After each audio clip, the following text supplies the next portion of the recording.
નમસ્કાર મિત્રો, મારી યુટ્યુબ ચેનલમાં તમારું હાર્દિક સ્વાગત છે. મિત્રો, હાલના સૌથી મોટા સમાચાર સામે આવી રહ્યા છે. જ્યાં મિત્રો યુપીના દેવરિયામાં સગીરા પર બળાત્કારનો આરોપી સબીઉલ્લાહને પોલીસે એન્કાઉન્ટર બાદ ધરપકડ કરી હતી. ગત રવિવારે તે પોલીસને ચકમો આપીને કસ્ટડીમાંથી ભાગી ગયો હતો.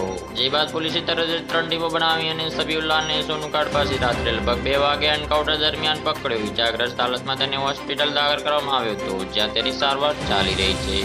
વધુ માહિતી સાથે જણાવીએ તો રવિવારે સવારે સદર કોતવાલી વિસ્તારની એક કોલોનીમાં 7 વર્ષની બાળકી દૂધ ખરીદવા તેના જ વિસ્તારની એક દુકાનમાં ગઈ હતી. જ્યાં દુકાનની અંદર દુકાનદાર દ્વારા તેની પર દુષ્કર્મ આચર્યું હતું. જ્યાં બાળકીના રડવાનો અવાજ આવ્યો ત્યારે લોકો ત્યાં પહોંચ્યા. તેઓએ આરોપી દુકાનદારને માર મારવાનું શરૂ કર્યું. ધીરે ધીરે લોકોની ભીડ એકઠી થવા લાગી. પોલીસે આરોપીને કસ્ટડીમાં લીધો હતો, જેને જોતા મોટી સંખ્યામાં પોલીસ દળો તૈનાત કરવામાં આવ્યા હતા. આરોપીની દુકાને અને ઘર પર પણ પોલીસ બંદોબસ્ત ગોઠવી દેવામાં આવ્યો હતો. પોલીસ કસ્ટડીમાં રાત્રિ દરમિયાન આરોપીની તબિયત બગડી હતી, જેના કારણે પોલીસ તેને હોસ્પિટલ લઈ જઈ રહી હતી. ત્યારબાદ આરોપી પોલીસને ધક્કો મારીને ભાગી ગયો હતો. આ ઘટના બાદ પોલીસ ચોંકી ઉઠી હતી. ઉતાવળે 3 ટીમો બનાવવામાં આવી હતી. દરોડા દરમિયાન રાત્રે 2 વાગ્યાની આસપાસ સોનુગઢ નજીક પોલીસ સ્ટેશન એન્કાઉન્ટર દરમિયાન આરોપીને પગમાં ગોળી વાગી હતી અને તેની ધરપકડ કરવામાં આવી હતી અને તેને હોસ્પિટલ દાખલ કરવામાં આવ્યો હતો.